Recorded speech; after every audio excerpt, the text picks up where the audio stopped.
Yo, yo, yo, what up, Vikings fans? Guess what day it is? That's right, it's Hump Day. We're going to have a little recap, future game, maybe some mocks right after this. Uh-oh. Guess what day it is? Guess what day it is? Mike. Mike. What day is it, Mike? Uh-oh. It's Hump Day. Hump day.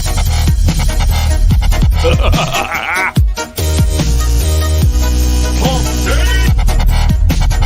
Huh? Anybody? It's Hump Day.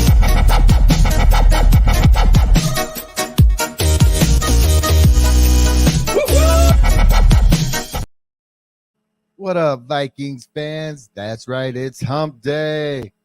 Hey, shout out to Gary in the building. Hump day. Yeah. We got Skol for Life Barber 1975. What up, what up? How's it feel to be 6-4? Still in the playoff hunt. Minnesota Vikings. We're going to talk about it. What up, Tori? Hey, I'm about to drop the link in the comments. If anybody wants to hop on, give their views of the game, status of the Vikings right now, feel free to click that link. But yeah, so your Vikings, let me go ahead and pull it up real quick. Present, share screen, NFL standings, share. So as you can see, we're still 2 back from the Lions. So pretty much we control our destiny. If we can win some games, win out. What up, Curtis? Curtis in the house. Curtis in the building, be sure. Yeah, we got to win some games. Next game, Sunday, we're going to Denver, playing the Broncos. Now, if anybody watched the game on Monday night, man, the Bills wanted to lose that game. How in the hell are you going to have 12 men on the field? So someone needed to be pimp slap. Someone needed to be pimp slap. I mean, in a situation like that, there has got to be someone counting the players to make sure everything's right, because you got what you wanted. He missed the kick, but no, 12 men on the field, and they got the re-kick and win the game. But that's neither here or there. So far, I really wasn't too impressed with the Broncos offense. Those stupid little shuffle passes could be concerning now that Hicks is gone. And I'm reluctant on Troy Dye making plays, but we will see on Sunday. But how excited are we now? Let me take this off. How excited are we with Joshua Dobbs? I'm telling you, a week of being in the playbook, learning more plays, it just shows the direction that the Minnesota Vikings are going into having a mobile quarterback. Because Gary said, I thought you in this show too. No, they have this is Hump Day Takes. They have the vintage. I started Hump Day Takes earlier. So Curtis, yeah, his show is next.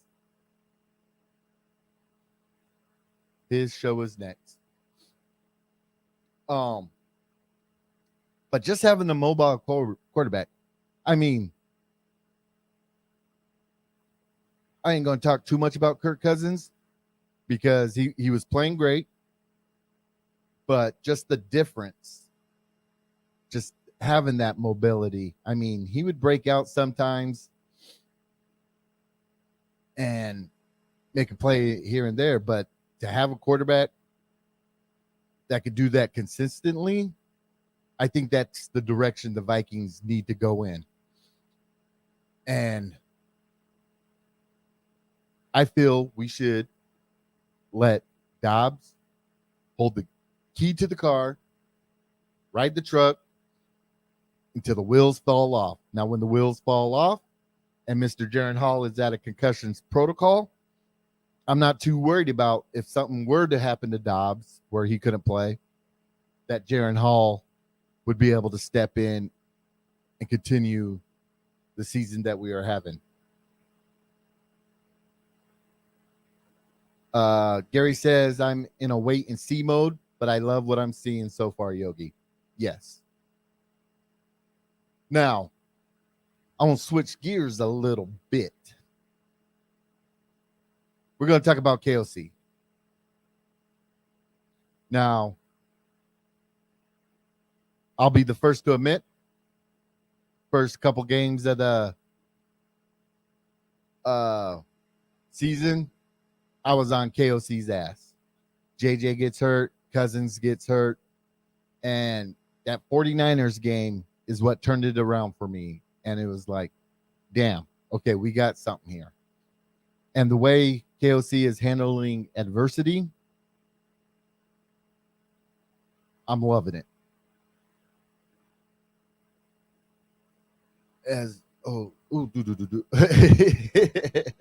Exactly. As I just bring him up. Yeah.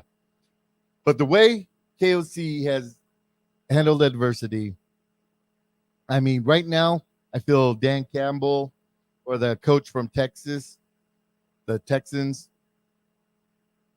might be coach of the year. But I think KOC is up there right with them. If we were to win out, the Cincinnati Bengals game is going to be iffy. But if we can win out, either get to the playoffs, I'm hoping for winning the division, or even a 5th seed. What up, Sodak kid?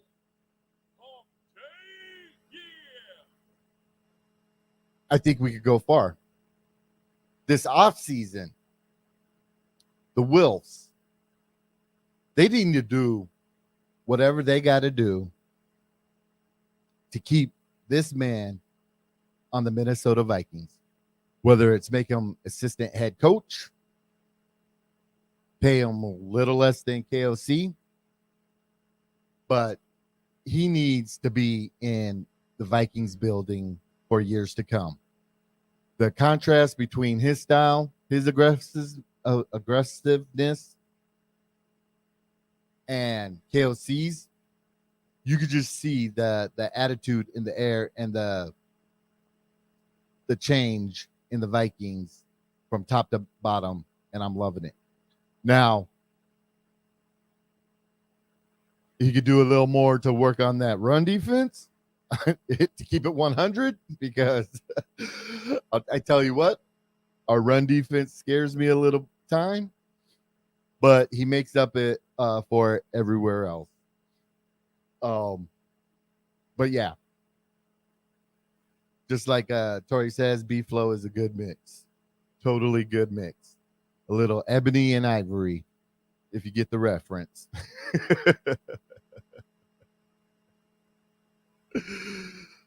But yeah, we got to do whatever we got to do to keep Brian Flores in the building. Let's talk about this man right here, Mr. Kwesi. People have been talking about his Moneyball antics. You know, first people were talking about, oh, we traded for Dobbs, swap of a 6, stuff like that. Now they saying that was a hell of a trade, hell of a pickup, and he's making moves. The next move he made, that's right. Guess who's back in town? Mr. Anthony Barr is a Minnesota Viking again. Now, from what I heard, is he called up Kendricks, sorry, and asked if he could wear 54 since Andre Carter already had 55. So Anthony Barr was going to be rocking the 54 in homage to his buddy, which I could dig. Now, Anthony Barr, now in his prime, in this 3-4 defense, would have been elite. But to bring him on now, and we're in that 3-4 defense, people don't understand. When he was on the Vikings prior, he wore that green dot, and he ran that defense, changed the coverages, changed the blitzes. So the faster he gets in this building, and the faster he learns B-Flow's concept, the better for that playoff push. So I think it's a great addition. I'm pretty sure it's not that much money, but a great addition. Oh, we got, let me see. Who we got a couple more in the building. What up, Two-Tone Tony? Humpday.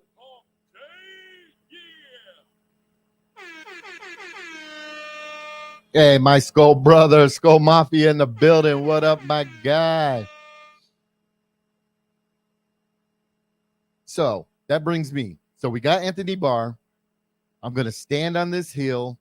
I'm going to die on this hill. The defensive line coach is gone. So there is no reason why we shouldn't be calling up Akeem Hicks agent and getting this man in the building. As I said before, our run defense scares me a little bit. To have Akeem Hicks who can actually get pressure and help with the run game, defensive run game, that's a move we got to be made. Hey, D. Will. Welcome, my guy. But Akeem Hicks, I feel, would be another great addition just as a depth piece. Because as we sit right now, we're 6-4. Let me pull up this schedule. We're 6-4. We're heading to Denver, Sunday Night Football. We will be going. I will be doing a watch party. So if anybody wants to watch the game with us, we just watch it live, talk our talk, have fun with it, hang out. Kind of like virtual hangout. But I really think we got Broncos and the Bears until we head into the bye week. So if we can sign Akeem Hicks, hopefully JJ's back. I really have a good feeling about winning these two games. Before Kirk Cousins got hurt, I predicted we'd be 8-4 by the bye week. He got hurt. We traded for Dobbs. I still have a feeling that we could still be 8-4 by the bye week. Yeah, Tori, Akeem Hicks is a free agent. So let me pull this up. Boom, let me fix this, take this off. Add this. Comments. What up, Dave? How you feeling, my guy? Dave in the building. So I'm going to stop sharing this one. I'm going to present this one. Up. So right now, so we can take a look. So top 100 available NFL free agents list. Akeem Hicks is number 11. Anthony Barr was number 17. So I think adding some depth at the defensive line position would be great. Got players like Lyle Collins, Desmond King, cornerback, Jarvis Landry, Mike Eondis, defensive line, Marquez Callaway, Ken Galladay, Casey Hayward. Depending on Marcus Davenport, if he's going to come back, we can always look at Melvin Ingram, Carlos Dunlap, Chandler Jones. I mean, if we're going to make a push for the playoffs, we should be adding some depth pieces. Let's see here.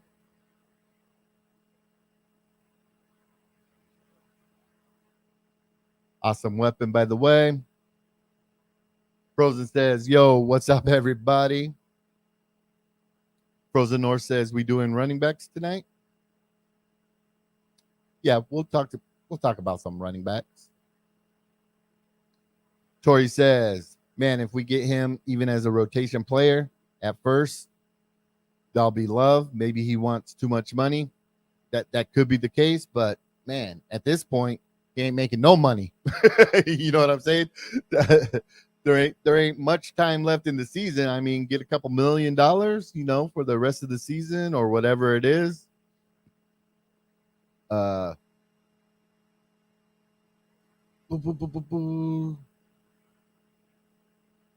D. Will says Hicks' move would be like Eagles picking up 2 D tackles last year. Exactly.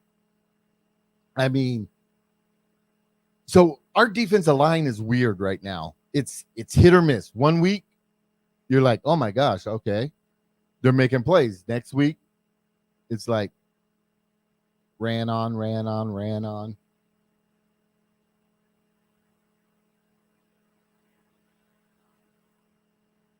Gary says we can't count on a love seat. He's not even a couch.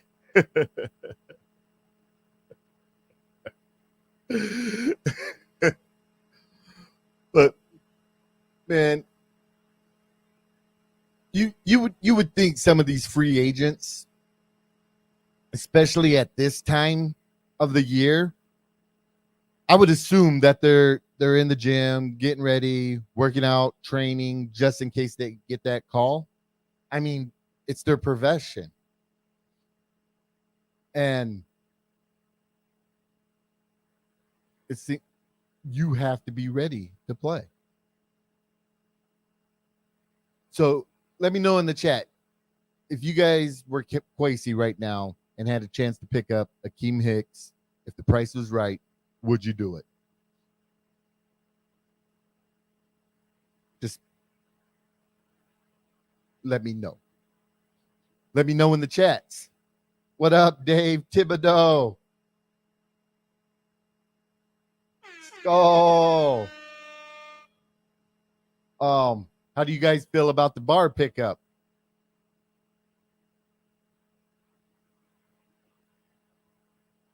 Well, that's the thing, Gary. We don't know. We don't even know if Kwesi's making the call. This is if I was Kwesi, I would be making that call to add depth, because I'm at the point right now, I feel that wherever we pick, we're going to talk about quarterbacks. I think right now, wherever we pick in the draft, most likely in the first round, it should be a quarterback, depending on if we re-sign Dobbs or not, depending on where we should pick up our quarterback.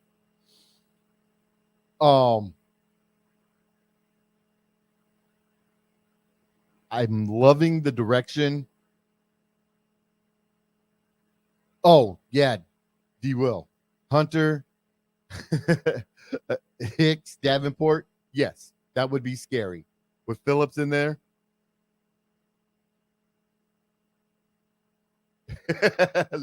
Dave said the bar pickup depends on how many beers in we are. Tori says, I don't think we will re-sign Dobbs. Okay, now that you brought that up, if we weren't to re-sign Dobbs, we'll stop sharing that one. Present. Share screen. Let me find it. All right, so I'm gonna pull up this. I'm gonna pull up over the cap.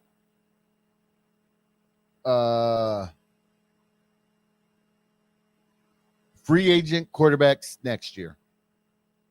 Now, depending on how Josh Dobbs plays, so like I was saying, I think it's time for the Minnesota Vikings to rip the Band-Aid, cut ties with Kirk Cousins, just that $28 million void year. We got to just chop it as a loss, get rid of it now. Don't do any extensions and extending that void year down the line. For me personally, there's four quarterbacks I would like to see as in that backup / bridge role to coincide with the direction of what I feel the Vikings are going into. The first one, depending on how he plays, would be Josh Dobbs. If we could get him for $10 to $15 million a year as a backup bridge quarterback, couple year deal, would be the first option right here. My second option, I have been on this guy for a while. Tyler Huntley from the Baltimore Ravens. Similar style as Lamar Jackson, similar style as Joshua Dobbs. If we could get him on a, backup role contract so we could spend some money on other pieces, I would love that as well. Now, hear me out. Hear me out. My third option. Let's go ahead and bring back Mr. Two Gloves, Teddy Bridgewater. Let's now that the teams could carry three quarterbacks, I wouldn't mind signing Teddy Bridgewater to a contract. Hey, Tori, hey, as a backup, third man on the roster, because I'm going to talk about the quarterback.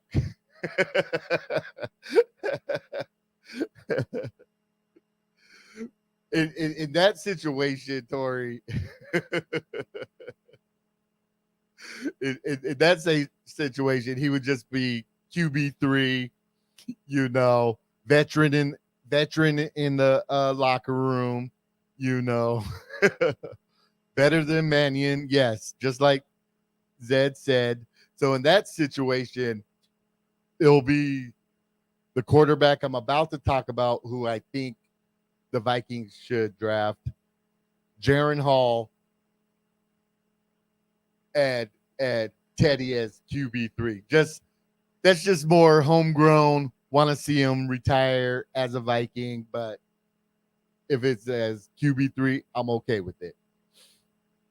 And the fourth quarterback that fits that realm of, as you guys can see where I'm going with, would be Jacoby Brissett. Just another veteran type quarterback that can pass and that can use his legs. Because if that's the direction we're going in, this is the quarterback I think the Minnesota Vikings need to draft. And it's not just because I'm an LSU fan, but it's going to be Jaden freaking McDaniels or Daniels. Why isn't Jaden Daniels the Heisman favorite right now? I don't know. The dude's got 4,082 total yards, number one. 10.5 total yards per play, number one. 38 total touchdowns, number two. 202.1 passing efficiency rating, number one. He's had 4 interceptions. 71.4 completion percentage, number 7. 11.6 passing yards per attempt, number 1. And LSU has the number 1 total offense. Oh, I don't know if you guys can read that. But when Robert Griffin III won the Heisman, their team went 10-3. When Lamar Jackson won the Heisman, their team went 9-4. And last year, when Caleb Williams won the Heisman, their team went 11-3.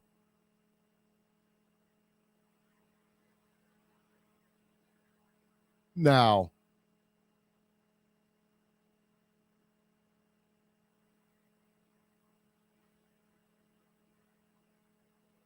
the game last week against the Gators, Jaden Daniels, it was the Florida Gators, but this man is the first quarterback in FBS history to throw for 300 plus yards and rush for 200 plus yards. Now, I'm not going to say that's going to happen every game, blah, blah, blah. That's not what I'm saying. He has the capability of to do that. You guys go watch the highlights or some of the game film of that Gators game and just watch how that man gets out the pocket and just can find breakaways. And 5 touchdowns. 5 touchdowns. Run for over 200, pass for over 300, 5 touchdowns. Yes, please. D. Will says Dobbs is in-house now. Don't make sense to go look for the same player if he continues to show he can play the position. Exactly, D. Will. That's why I said he would be the first option. If we could get him re-signed, that'd be the first option. But I would still want to draft Jaden Daniels, have Dobbs be there too, and Jaron Hall. I would love those 3 in the quarterback room. I was just mentioning the other quarterbacks in case Dobbs wants to do that astronaut stuff and do his contract with NASA as a backup plan. Gary says, my homegrown, I'm crushing. Set me up a meeting with Quasi, and I'll teach him how to home grow. He's smart enough to move it to quarterback rather than Bud. Is Penix hurt this year? No. Sarah says too much wear and tear on his body already. Frozen says, Gary, on my way.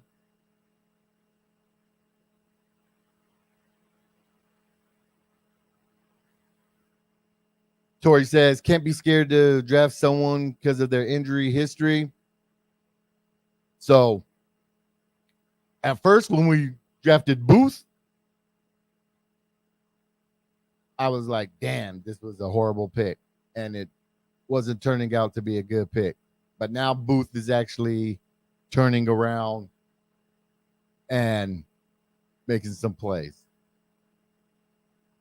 Sarah says Penix will be playing against huge guys, trying to take him out every week with that much previous injuries. I don't trust him to hold up. My Skol brother, Skol Mafia says Dobbs always say stay behind big name quarterbacks and never had a real shot. Now he has it and won't look back. And I think to speak on that point, Skol Mafia, Dobbs is in, I don't think what could be more better of a situation than a quarterback could be in right now with JJ coming back, TJ Hawkinson, Jordan Addison, depending on when KJ Osborne gets back, Naylor, Powell, Tristan Jackson. The weapons are there. Now, someone brought up running game.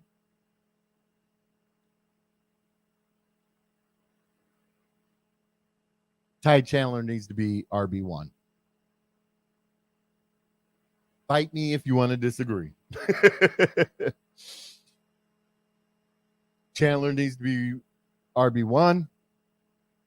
Depending on if Madison is how long he's going to be out. If it's a couple of weeks, Kenya, RB2.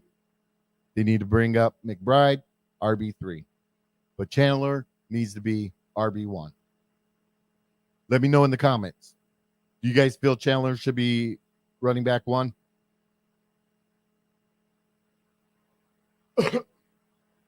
Because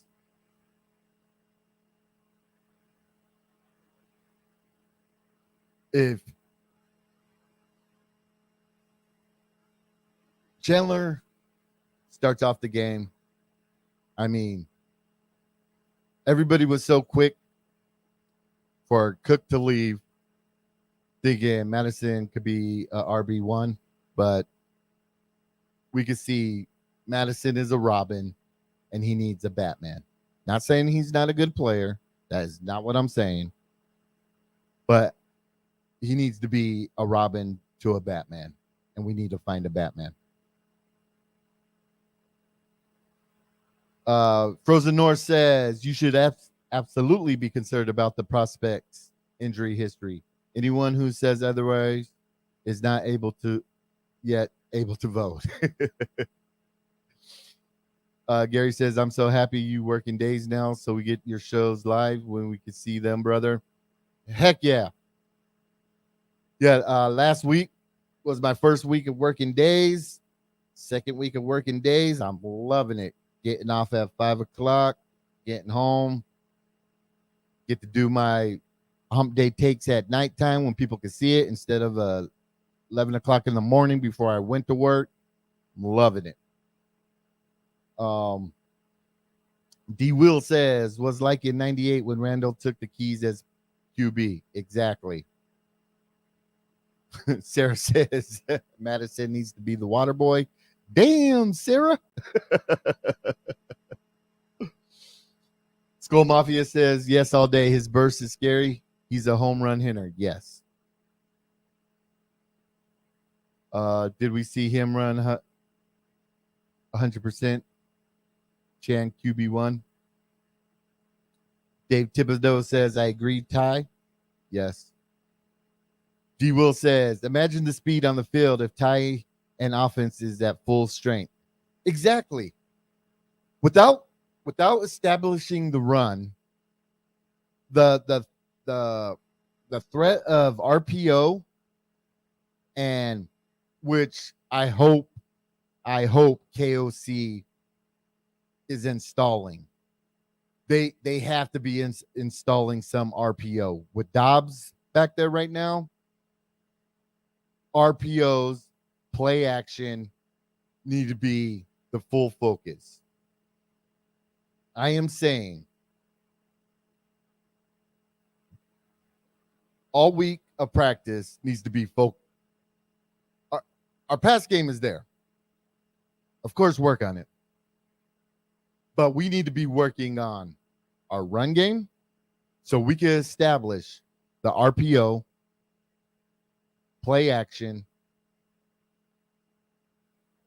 and I'm gonna don't hate me because I was so against them before the tight end screen, but the way Dobbs and Hawk have been connecting, from what I've heard, they were working out together. That has to happen. Hey, we got my man T Bass in the building. What up, T Bass? Oh, Tony Bell's in the building too. Yeah, don't forget, in about 10 minutes, I'll be jumping off.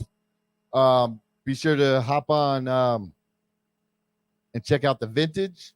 Tony Bell and Curtis will be talking about some Vikings history stuff. But yeah, just imagine how scary it's going to be if we can start establishing the run game, RPOs, play action, and even if the plays break down, with the ability of Dobbs being able to extend the play, either getting the ball passed downfield or running for those yardages, I'm loving it. I'm loving the direction that the Minnesota Vikings are going in. I mean, Cousins was playing a hell of a year, but the age of the pure pocket passer in today's NFL, in my opinion, is a dying breed. You need a QB with that passer efficiency and the ability to extend plays and make plays with their legs. Zed said, Gaskin back in the building. Oh, so Zed, you bring up a good point. With Gaskins back in the building, that really makes me want to think they might not be too high on McBride, because I thought McBride was in the building too. To where if they brought Gaskins back in the building, if we see Gaskins get elevated before McBride, that's going to tell us everything we know about McBride, and that they probably want more development out of him before they get him on that 53-man roster. Let me know if you guys think different. That's my opinion. Gary says RPO coming. Trust me, as long as line can hold up. And I'll say it again. We were all on the offensive line's ass, except my guy right here, Dave, from Vikings First and Skol. The hill he stood on was if the O-line worked together, they were going to turn things around. And he was so right. Most of us weren't seeing it. All we could see was Ingram's bad play. And but I will say Dave was right on point with that. Dobbs Skol for Life Barber 1975 says Dobbs protects the ball better when he runs. Man, yeah.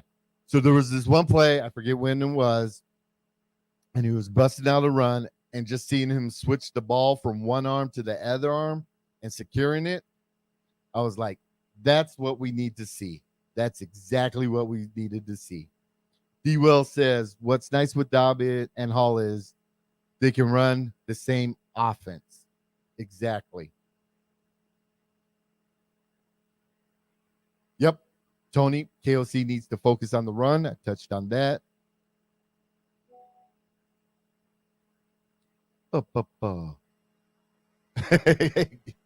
Gary said, let's do a shot. and I know Dave's probably got one of those 17-year age in a wooden barrel. You can only open up on a Thursday, bottles of whiskey. But yeah. Zed says, and if we turn up the entire game. Captain. Hey, Captain, welcome to the party, man. Oh. Welcome. Hey, and if you guys are in the building, be sure to hit that like button. If you're not subscribed, be sure to subscribe. I'm Yogi, Purple Rain 247, part of Purple and Skol Media. Be sure to like and subscribe Purple and Skol Media as well, because there's usually content from the family Purple Gang all week long. We got my man Rap, Purple Pockets Podcast. We got Justin Day, Purple and Gold for Days. We got Luft in the building, First and Skol, Vikings First and Skol. We got my man Dave, Minnesota Sports Talk. You got the GG Boys, GG Sports Podcast. Let me make sure I'm not missing anyone. My guy Zoe from In the Zone Podcast, Mike from Mike Sports Vibes. If you guys know, Saturday nights, that's the 9 p.m. Purple Vibes in the Zone. That's where we get down. We got Curtis, TYA, The Catch, started his own channel. Be sure to go like and subscribe to him. He'll be up on, they should be starting pretty soon with the vintage. You know, there wasn't a lot of channels out there talking Vikings history. They would talk about it here and there, but Curtis came up with the idea of doing a weekly show with Tony Bell. Tony Bell also does Tony Takes. He's a part of Purple Rain 247. But yeah, there's plenty of content, a little bit of something for everybody to love, dive into. And you all know we're one big family around here. But be sure to hit that like and subscribe button. Let's get your boy up to 500. I don't care. For Christmas, everybody just share my channel on their Facebook page, Twitter page, and say, go subscribe to my boy Yogi. I'll dig it. All right, back to these chats. Skull Mafia says, Dobbs really makes this offense scary as hell. If he keeps it up, don't forget he beat Dallas already with the shit team around him. Exactly.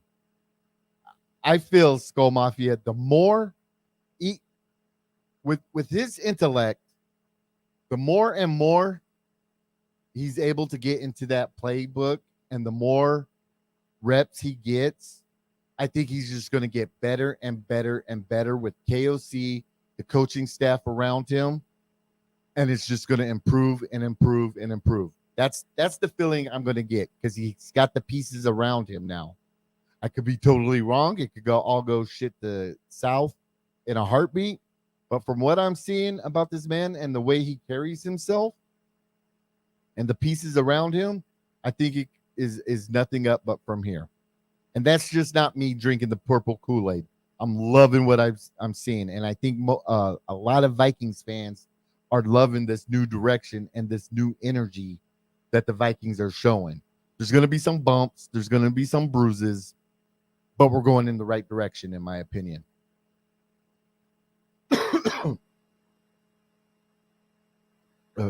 I want another, but I know I'm at that summit where one more pushes me over the top. Sarah says, an immobile quarterback gives less grass for the defense to defend. Captain says Holland Dobbs got that athlete in him. Yes. Tony Bell says, I'm sure the Browns wish they had kept Dobbs now with the Watson injury. Exactly. But you can't always get what you want, because we got him now.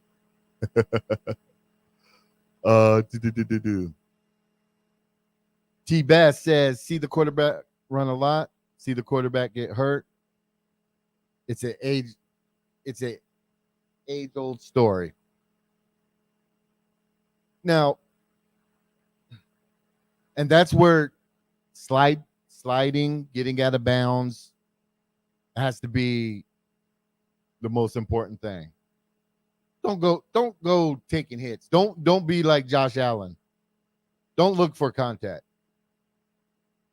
Get the first down, get the yardage, don't get sacked, get out of bounds. That's me, T-Bass. When I say mobile quarterback extending plays, that's what I want them to see him do. Extend the play, get some yardage, either get out of bounds or slide. Don't go looking for contact. D. Will says, when KOC became the head coach, I was like, damn, our run game is dead. Look at the Rams run game. Once Todd Gurley left, blocking scheme sucks. Sarah said, hey, I stood with Dave that our O-line was going to be good. Dylan Dotson, yes. I have a bad feeling we really about to feel this Hicks injury in the run game. It's been so good in the second level. Exactly, Dylan. That's why, if you weren't on earlier, I think we need to sign Akeem Hicks to help with the run game. Because you got to admit, if you can get that pressure on the run game as well as the pass game, to where they're not even getting to the second level, that's going to help out a lot. We got my man SK in the building.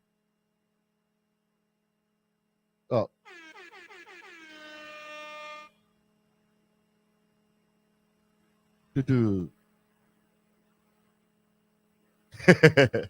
Oh, dang. All right.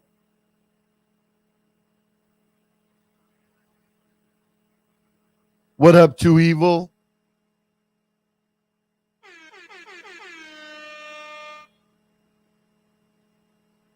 But yeah, so that's going to be my time, everybody.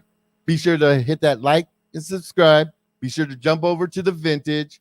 Plan on 8:30 p.m. for Grind Time Humpday Takes.